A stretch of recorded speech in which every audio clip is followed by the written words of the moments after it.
You're listening to Jamie Council on the Sports Council.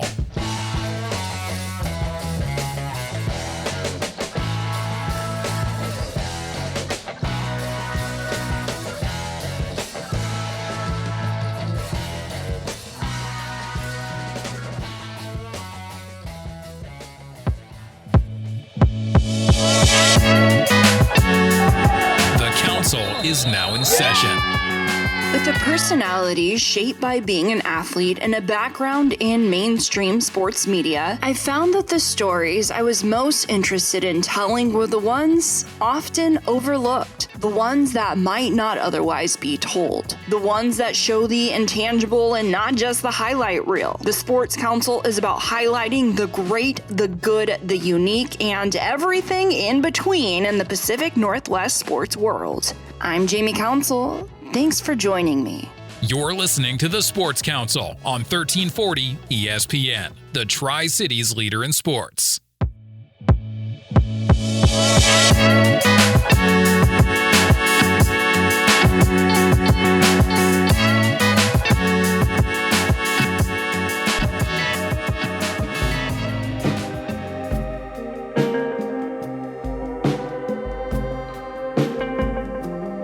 Welcome to the Sports Council. I'm Jamie Council, and Wicked is in theaters, so it's much like the Great Wizard of Oz peeling the curtain back. So joining us today, peeling the curtain back from the WIAA is Sean Bessette. Sean, thank you for joining me. Happy Thanksgiving. Tell me, who are you and what do you do for the WIAA? So thanks for the introduction. Happy Thanksgiving to you as well, and thanks for having me on today. I'm happy to be here and happy to talk about the WIAA and myself a little bit. My name is Sean Bessette. I am a Auburn-born and raised kid, Auburn, Washington. Proud Auburn Trojan. I graduated from Auburn High School in 2020. I was a COVID graduate. I'm the WIAA's Director of Communications. I started with the WIAA in February. Kind of coming away from, I went to Central Washington University, coming straight out of high school, was a journalism student, turned that into a athletic administration profile. And I'm with the WIAA since February, I think going on month 9 or month 10 now, my first full spring, earlier this year, and kind of putting the wrapping paper on this fall, and getting ready to send it off. So, that's kind of who I am. I'm happy to be here. Well, welcome. And you're the new guy when Mick Hoffman sends you to do this interview. Yes, I am certainly the new guy when it comes to do this. He had the blessing of letting me do this. And he was on here, about a year ago? And so, this is great. This is great. Well, I appreciate your time. I always appreciate Mick's time. And you guys do a lot over there. It's a busy time for you as well. So for those that don't know, tell me who exactly is the WIAA and what do you guys do? Yeah, I think it's easy to kind of split this up in a couple of different ways here.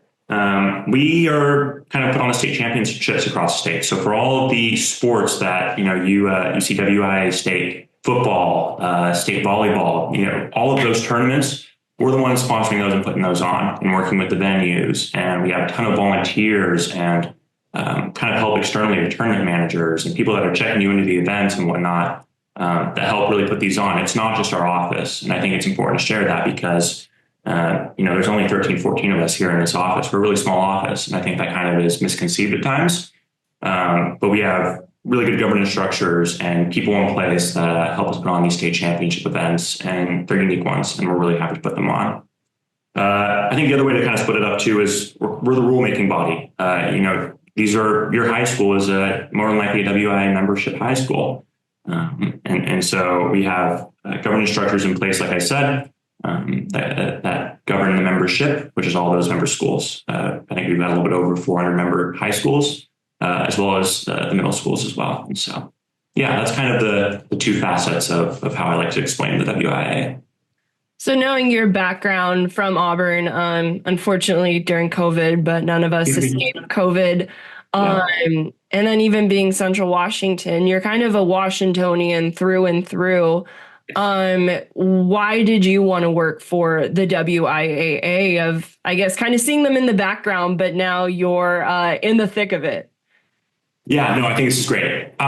Look, I was the kid when I growing up that I felt like whenever I was around somebody, I was the kid that always was always involved in caring about sports. I don't know what it is, but it's just the competitive nature. I think that's just through my personality, right? But I played 1 year of high school soccer, and I was not a varsity athlete. I did not compete in a WIAA state tournament. I think I might be the only person in this office that didn't play high school sports for multiple years. That's just not who I am. I was a journalism kid. I went down the journalism route. I played youth soccer my entire way. People see me and they'll run into me, and their first reaction is typically, does this guy play basketball because of my height? And that is not the case whatsoever.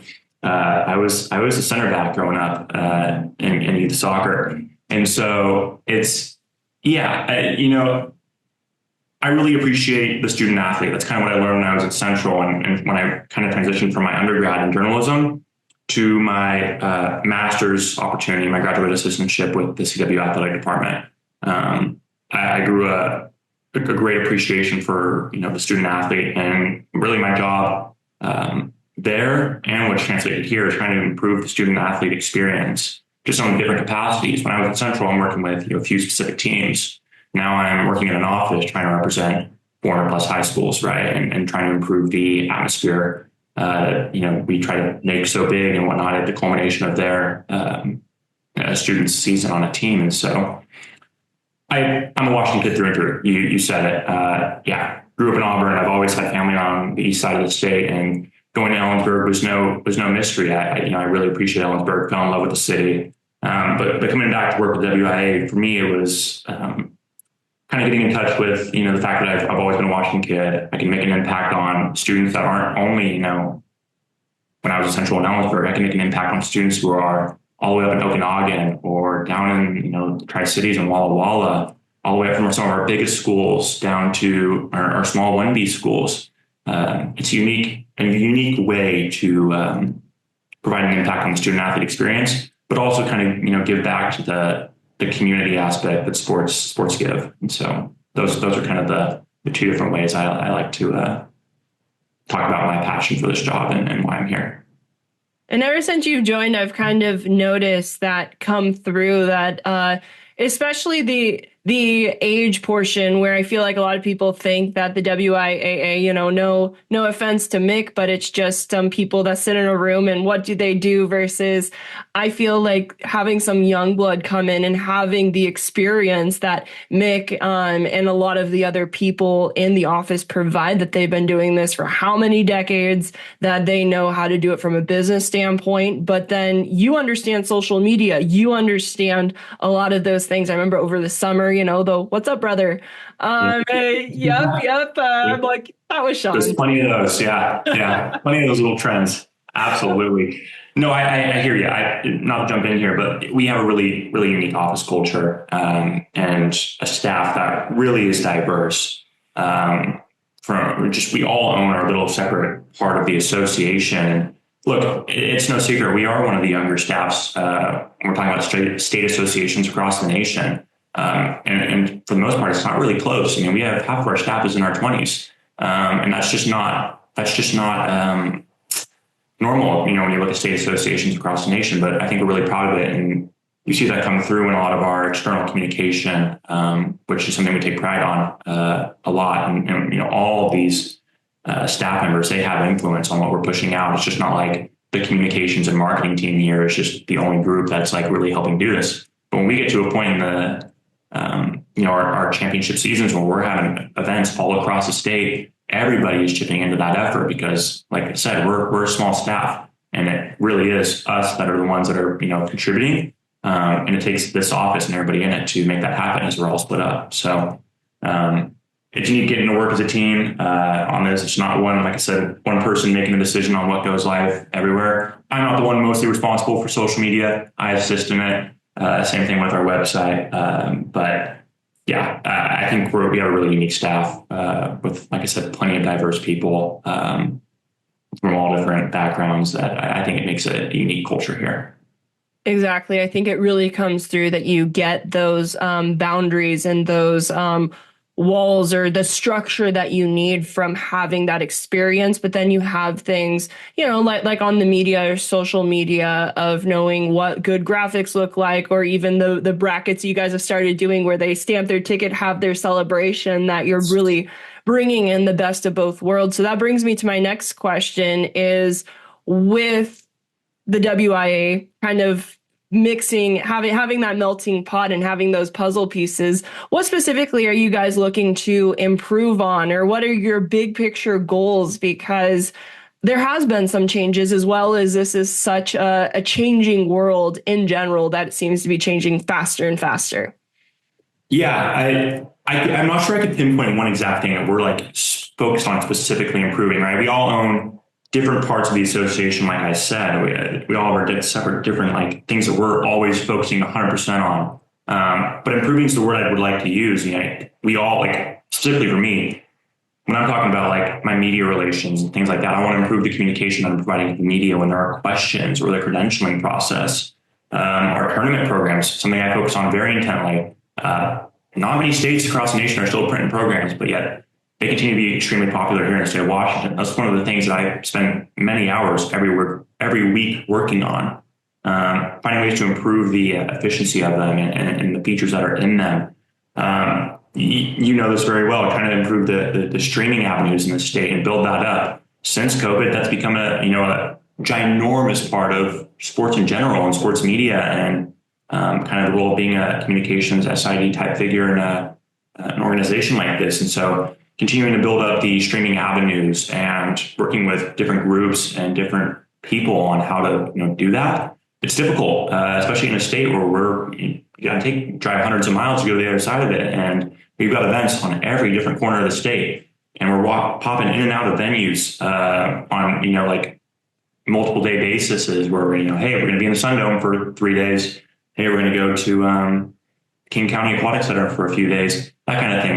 These aren't our like home venues per se. We don't get to interact with them like that. And so finding ways to kind of improve little by little wherever we can. I think on a larger scale, we're trying to, like I said, improve the atmosphere, kind of really build up the event, right? We have our assistant executive directors that are really focused on their sports and their specific tournaments, and working with them to really kind of make the atmosphere as big as we possibly can, all things included, and just show appreciation for the people that we're working with that help put on these tournaments. Like I said, we've got volunteers, numerous ones of them. How do we appreciate them? How do we appreciate the tournament managers that are going out and hiring these people and finding them locally?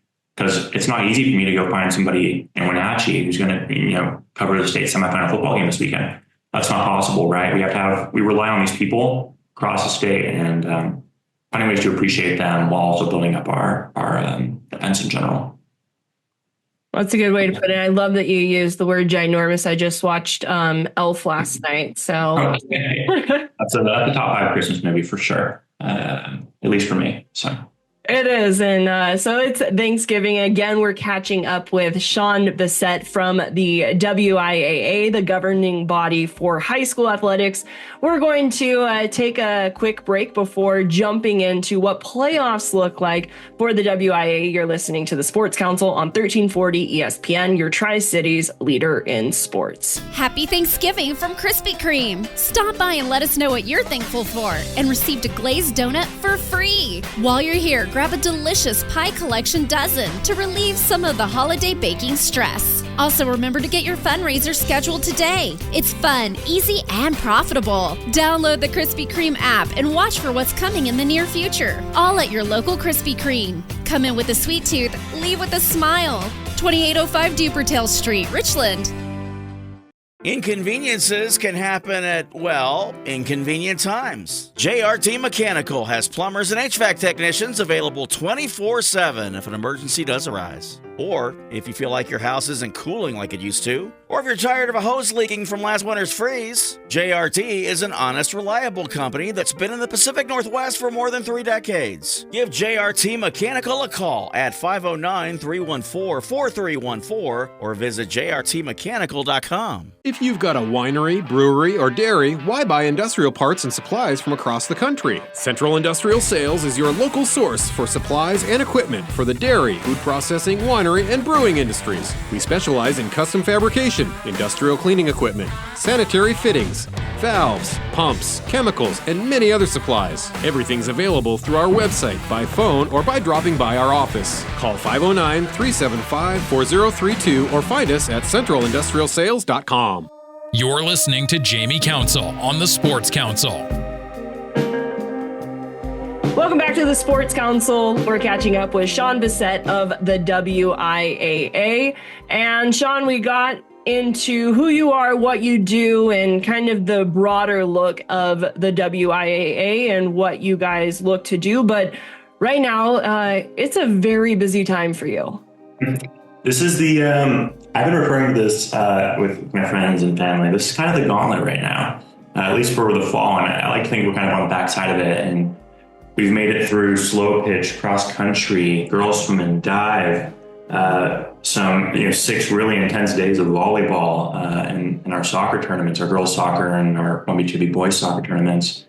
And now really all the focus is on football, which is great. We're doing some after event stuff for those other fall sports, but really a lot of our in-office attention is turned to football, which is kind of that's the end of the fall once we get through football. And so it's an exciting time to kind of be at this point where we can talk about the fall and be done with it and already start to look ahead and have conversations about the winter. But yeah, football is kind of the focus right now. And football, you guys at the WIA, I know in segment 1, we were talking about how you really, show people that you appreciate or make those associations. That state football is a really good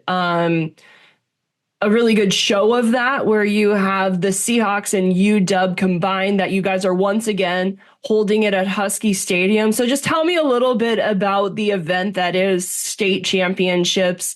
It's been a kind of a toss-up ever since the dome was taken away from state football. Yeah, I don't perfectly know some of the lore that happened since the dome stopped. Like I said, I started in February, so this is my first football go around. With football last year, I know it's the perfect way to kind of cap off our fall season. There's really not a better platform or venue in the state of Washington for these high school football athletes to be participating at. This really is one of the best venues in the state.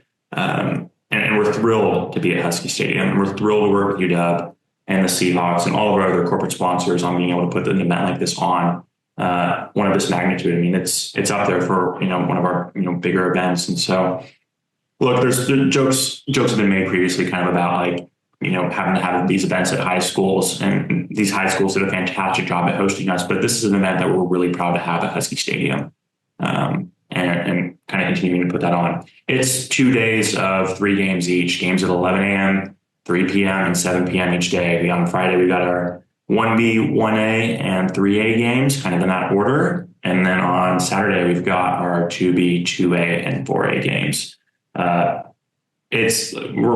We've got some really good matchups, hopefully on the horizon. We got some really good teams in the semifinals, some exciting storylines. And so we'll continue to kind of work towards that pinnacle next week. And yeah, we're really excited to get there.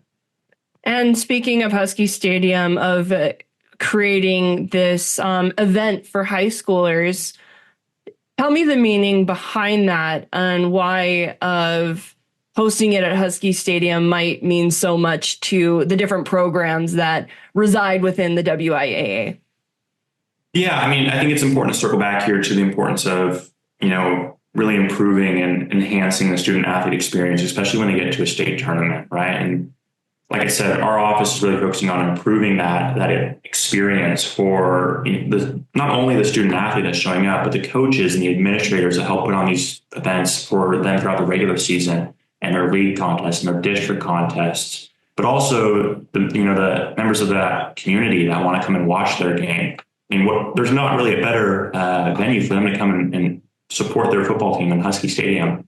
It's an exciting place to be, and I'm thrilled to be able to have the opportunity to, go down and be a part of that there for my first time in a couple of weeks. I've never watched a football game at Husky Stadium. This will be the first time for me, and it won't be a UW game. It'll be high school football, and I think it's a pretty special experience personally. Growing up in Auburn and whatnot, I never went to a UW game, and so looking forward to that. Like I said, it's all about improving the student athlete experience and the community and everybody who's going to be there and involved. And really, there is no better place to do it than Husky Stadium.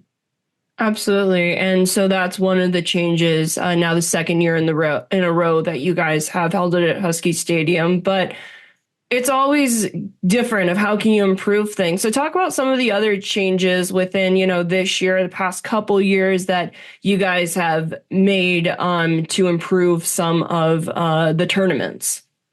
Yeah, I mean, I think it's important to highlight a lot of the stuff that I'm most involved in. And that's a lot of the marketing and communication efforts, when we're trying to find ways to better highlight our students on social media and on our website, and kind of really blast out streaming information and our brackets and everything that can get people more informed and in the loop with our state tournaments, right? That's really where my focus is when we get to this time of the year.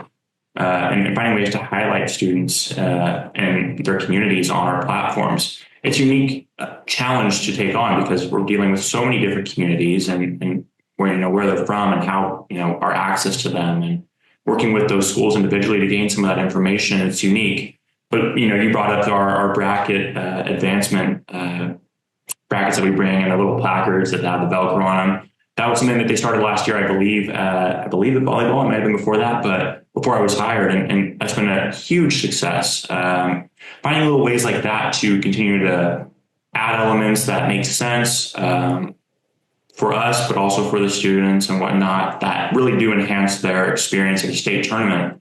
And we continue to kind of find ways to do that exactly. This year, we're working through the process of trying to do a new element similar. We have these little state champs newspaper graphics that we create in advance since we know the championship teams for some of our team sports. Kind of working to make those. It's really cool. We did it at slow pitch for the first time. Did it at volleyball. It's pretty awesome. We hand them out after the confetti goes off, or after they get the big trophy, and parents seem to really enjoy it, and the students do as well. And so kind of finding ways to try out new things as we see them, see if they work, and then scale them up in a way that makes sense. And so we're going to keep working through this newspaper graphic plan that we're printing out at all of our team sports, and trying to find ways on the marketing and communication side of things to add elements that make sense, and then go from there.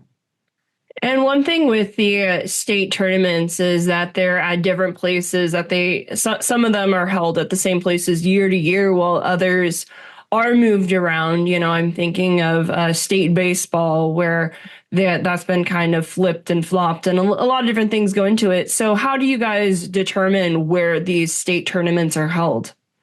Yeah, I mean, a lot of that work is carried by our assistant executive directors, who are in charge of the sports and those tournaments itself, and then working with our executive board. I think it's important to mention them and the impact they have. Our executive board, for those who aren't aware, is comprised of athletic administrators all across the state, and we rotate through presidents and vice presidents every year, and it's a unique board that makes a lot of interesting decisions on really everything that is the WIAA. But they're in charge of kind of, making those decisions.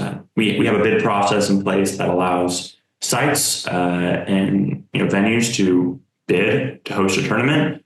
And we go through that process. Our assistant executive directors kind of lead that charge, working with those sites and then presenting those bids to the executive board, who kind of makes the final decision on where we'll have events. And so, we go through this cycle every year when it comes to baseball. And we like to sign we sign multiple year contracts with a lot of places, for example. And so they're all different for the sport. They vary, individually. And like I said, every venue is different, right? We don't get to call one venue our home venue. That's not possible, right? And so, every assistant executive director kind of works pretty intently with those host sites, with those contacts. And then if we need to find a new site, then we'll go through the bid process with those assistant executive directors leading the charge, and then going to the executive board.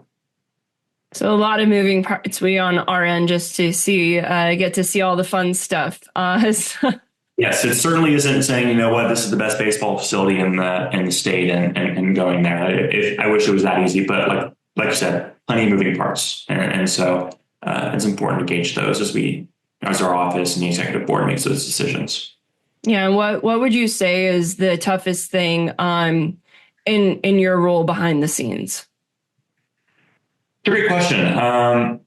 Like I said, it's kind of moving pieces here. When we get to this championship season, my focus really, becomes the coverage of our events. And we do all this prep work to get things ready. But now that we're actually at the event point, how are we covering the event on our end of things? And so I think the challenge, is when we get our staff split up at multiple different venues. Like this last weekend is a perfect example. We had a lot of staff over in Yakima for the 3A, 4A volleyball tournament.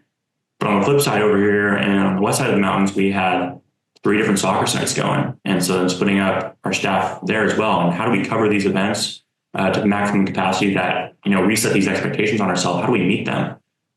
It's an incredible challenge behind the scenes. But we have a staff right now that's really committed to making that happen, regardless if their job throughout the regular season and whatnot is focused on our coverage. There's a lot of people that chip in and help make that happen. And so that I would kind of say is the toughest thing behind the scenes is managing all these moving parts, working with a staff that's typically located from all across the state at any given time, and then kind of reaching the expectation on the coverage scale that our marketing and communications team sets. And speaking of moving parts, something in sports in general is transfers. So we're going to talk about high school transfers when we come back. You're listening to the Sports Council on 1340 ESPN, your Tri-Cities leader in sports.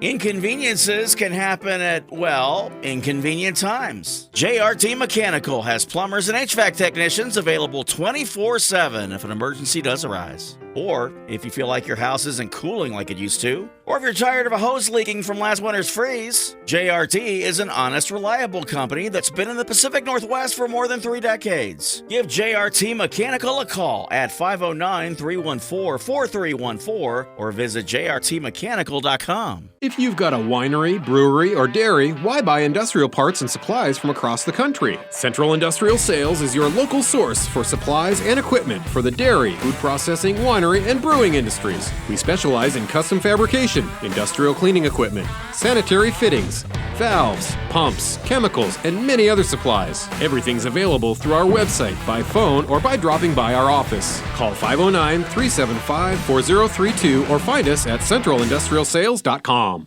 Happy Thanksgiving from Krispy Kreme. Stop by and let us know what you're thankful for and receive a glazed donut for free. While you're here, grab a delicious pie collection dozen to relieve some of the holiday baking stress. Also, remember to get your fundraiser scheduled today. It's fun, easy, and profitable. Download the Krispy Kreme app and watch for what's coming in the near future. All at your local Krispy Kreme. Come in with a sweet tooth, leave with a smile. 2805 Dupertail Street, Richland.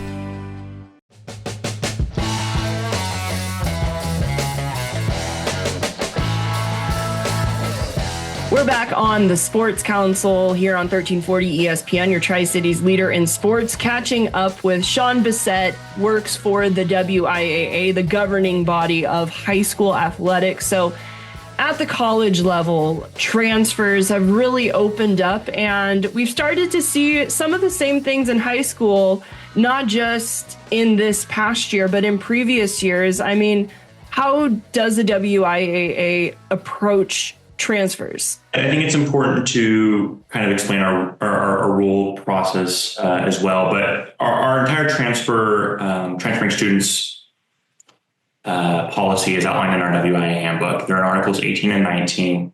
For context, every student has a window of transfer after their middle level or middle school experience is done. So if a high school determines ninth grade as the start of high school, their eighth, ninth grade window is when they get to choose which school they go to. And they can choose whatever school they want to at that point. Same thing applies if the school starts at 10th grade, the high school does. Their 9th to 10th year window is their window of transfer. That's currently how it is right now. For a transferring student to remain eligible, there's got to be a full family unit move, right? And so there's hardships that are involved, and we have an eligibility process with different eligibility chairs all across the state and contacts here in our office that work through those. But these are rules that were created a long time ago, and I can this ongoing conversation about transfers led us to create a 22-person committee back in May, which has been a big point of conversation because we're trying to identify, are these rules still, acceptable in the common space today, right? And, when we talk about a full family unit, the definition of that is not the same when these rules were created.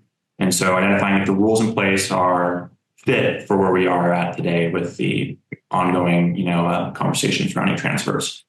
I think a big point in this entire conversation is that our office is not focused on creating a transfer portal. That will not happen. There will be no transfer portal similar to the NCAA model. And there's plenty of comments out there that hinted that being the case. That is not true. There will be no transfer portal. But yes, that's kind of our current transfer situation. We're looking at finalizing that committee, I should say, I'm not on that committee, is focused on the language of what, different transfer rules would look like. That information and that language is not ready yet, but it's going through our year-round amendment process right now. So in place right now, because we have seen transfers, even the quarterback of Hermiston playing on the west side and quite a few others. I'm not going to, shout anybody out over the radio.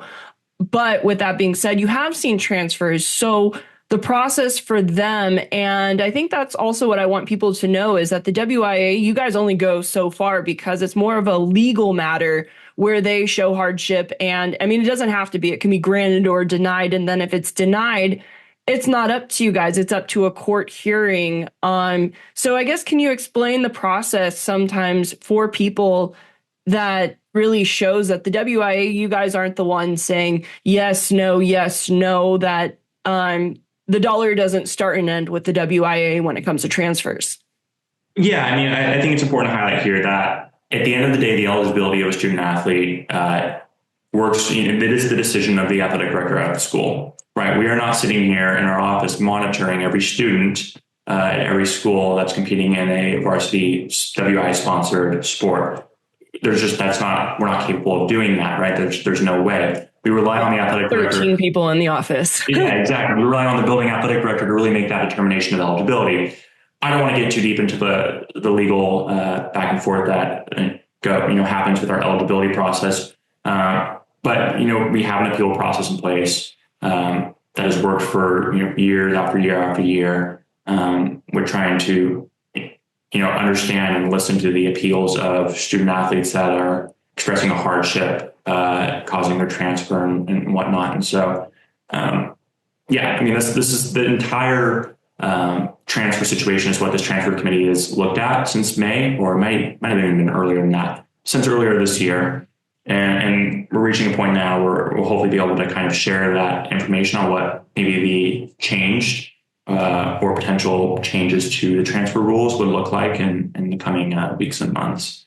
Any changes, if they're proposed, will be voted on in May through our representative assembly. The assembly is made up of 53 people.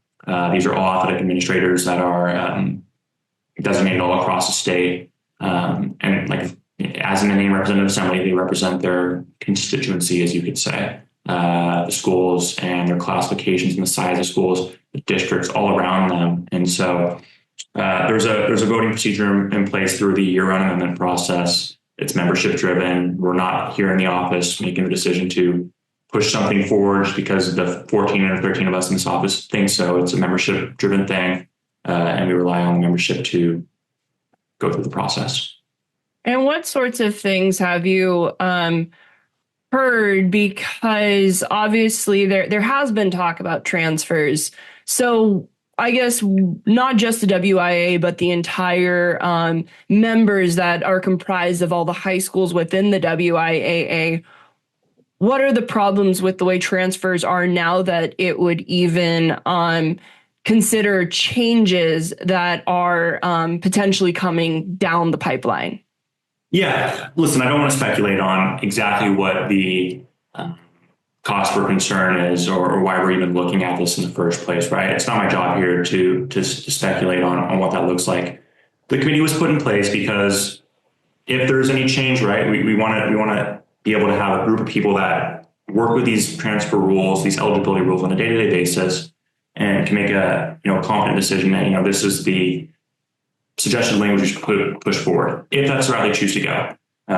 This committee does not have to propose language, but we'll see. Their job is verifying if the eligibility rules in place align with the current Washington state goals when it comes to education and mastery-based learning.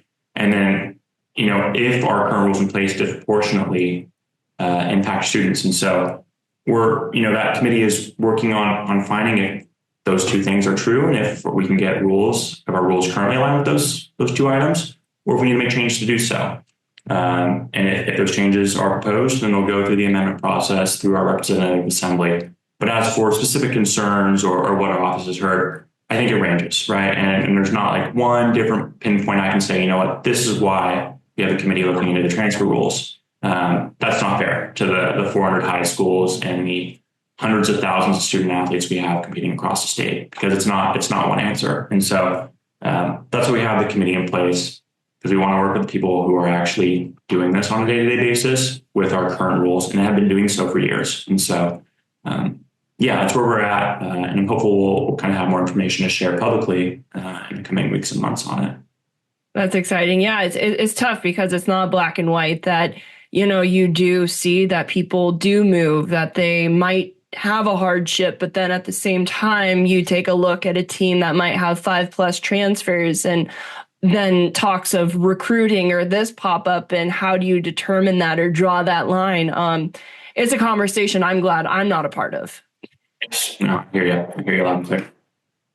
So that is very interesting that in the college level talking about, transfer portal, but that there's some talks of high school of things being moved. So that's all we'll touch on transfers, but it is just a very interesting topic of conversation, especially with what is happening at the college level.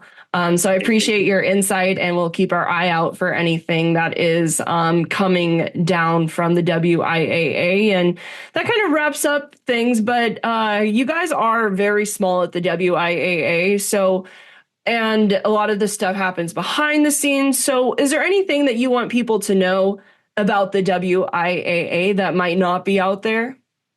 Look, I think it's important to on this platform and like this, is talk about, we really are a membership-led association. We rely on the schools to help guide how this association moves forward. And really our office is in charge of really just interpreting what the rules are and helping membership guide their way through them.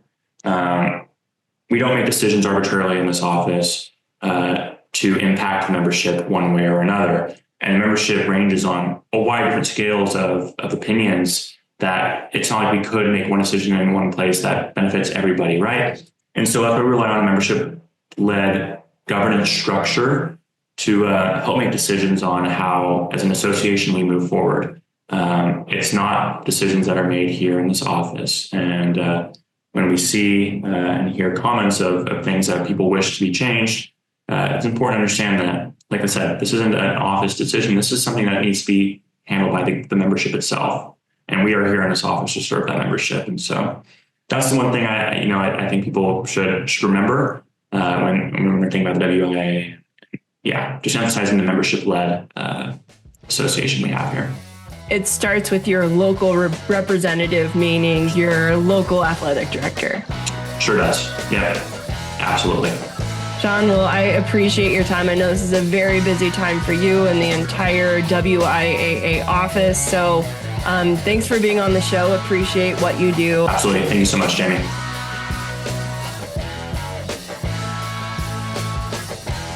Well, that wraps up this week's show of the Sports Council. Thank you for joining me on 1340 ESPN, your Tri-Cities leader in sports. A reminder, the Sports Council happens 4 times a month, 11:30 a.m. on Thursdays. You can listen to the show not just over the airwaves at 11:30 on Thursdays, but also on demand at 1340ESPNradio.com via podcast. Wherever you get your podcasts, just search for the Sports Council, and it's also available via YouTube. So lots of ways to listen to the Sports Council and support our local sports community. Until next time, I'm Jamie Council. Now we go back to your originally scheduled Seattle sports programming.